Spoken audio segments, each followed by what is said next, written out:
సింహరాశి వారికి ఒకవైపు అష్టమ శని సంచార స్థితి జరుగుతూ ఉండగా 6వ స్థానంలో పంచగ్రహ సంచార స్థితి, ఆదివారం అమావాస్య సందర్భంగా గ్రహదోషాన్ని ఎలా తొలగించుకొని అదృష్టానికి ఎలా స్వాగతం పలకాలో ఈ వీడియోలో సవివరంగా సంపూర్ణంగా తెలుసుకుందాం. సింహరాశిలో ఏ నక్షత్రాలు వస్తాయనగా మఖా నక్షత్రంలోని 4 పాదాలు, పుబ్బా నక్షత్రంలో 4 పాదాలు, ఉత్తరా నక్షత్రంలోని 1 పాదం కలిపితే సింహరాశి. రాశాధిపతి రవి భగవానుడు.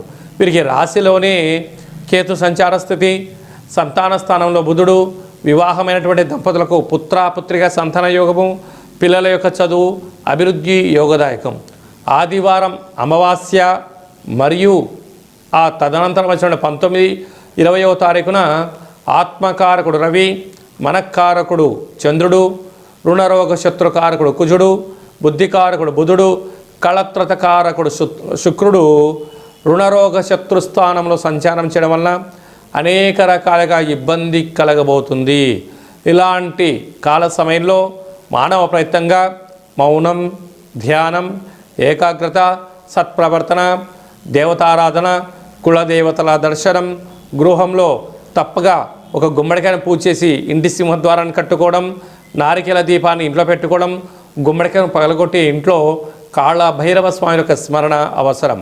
కనుక తదనంతరము కుక్కకు మంచి రొట్టెలను ఆహారంగా ఏర్పాటు చేయడం, గోధుమ రొట్టెలను కానీ లేకుంటే చపాతీలు కానీ ఏర్పాటు చేయడము, కాకి దేవతకు పాలు వీలైతే శక్తితో మద్యాన్ని తీర్థంగా పోయగలిగినట్లయితే సకల దుష్ట గ్రహాలు కూడా పారిపోతాయని చెప్పి గమనించాలి.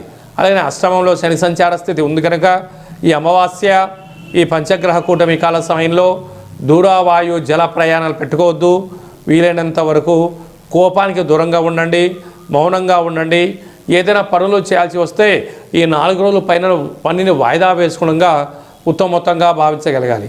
అలాగా సినిమా రంగాల్లో ఉండబడిన వారు, క్రియేటివిటీ రంగాలుగా ఉండబడిన వారు, ప్రభుత్వ ఉద్యోగస్తులు, ట్రాన్స్ఫర్సు, సేవారంగ కార్యక్రమాలు, ఆధ్యాత్మిక చింతన కార్యక్రమాలుగా ఉండబడిన వారు ఎంతో ఓర్పు నేర్పు అవసరం. లేకపోతే భారీ ఆవేశానికి వెళ్ళారా, అనర్థంగా ఉన్నారా, భారీ మూల్యం చెల్లించక తప్పదు. పోలీస్ స్టేషన్లు, కోర్టు సమస్యలు, మానసికమైన వేదనలు, దీర్ఘకాలిక వ్యాధులు వచ్చే పరిస్థితి అధికంగా ఉంటుంది. కనుక వీలైనంత వరకు ఓపికగా, పట్టుదలగా, లక్ష్య సాధనగా మీరు ప్రయాణం చేయగలగాలి. ఉండబడిన వాటితో సర్దుకపోవండి. లేనటువంటి వాటి గురించి పెద్దగా ఆలోచించవద్దు. కనుక మౌనం, సూర్యారాధన, సరస్వతి